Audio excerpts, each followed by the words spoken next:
Talk to me about what you found when you got here. About 10:30, I arrived pretty quick on the scene, and we had a fully involved fire and one or two units going, and with multiple exposure problems. We got water on the fire quick. We saved the big main building here. We had a little bit of a trouble getting water at first due to the location we're at, so that took a little bit of time. Once we got that established, the way the wind was blowing and the age of the structures, it took off on us running. About 10 buildings, does that sound right? Yeah, approximate. It's kind of hard to tell through, where the foundations sit and stuff like that, but yeah, approximately 10. Thought it was the wind really worked against you here? Yeah, it was pretty gusty winds when we arrived, and that was pushing the fire. It's kind of like what you see out west, the wildfires, how it just took off running, and there's really nothing you can do to stop it once it gets taken off like that. And we finally were able to contain it and put it out before it got to the rest of the camp. Now, AJ, what is this? Is this a bungalow? Is it a camp, or what is this? Do you know? It's a summer learning place for summer residents that come up.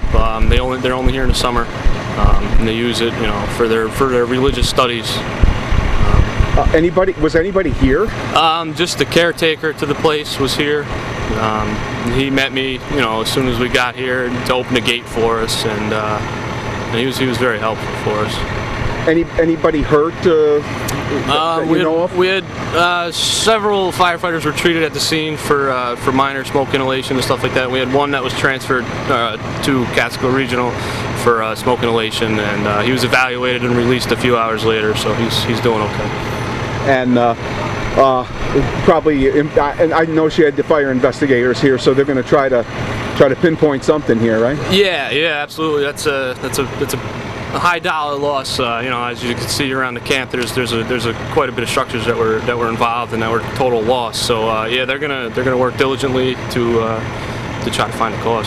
AJ, you said you were about the first person here. Did it look like it had a single point of fire here, or is it possible that there could have been more than one building going at that point? From what I saw when I first got here, I was the first one on the scene. I lived relatively close.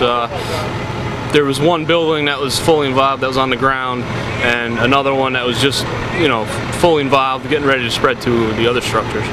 Okay.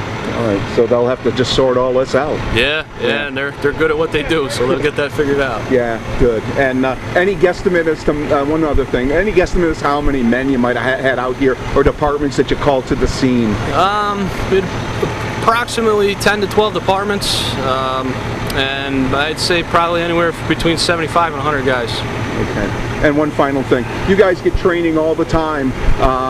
With a heavy wind kind of thing, does that just kind of make just add to the whole issue of what you have to do? Yeah, we do. We have extensive training, and we are a very busy department. We do see a lot of fire. The wind was a major factor. The age of the structure.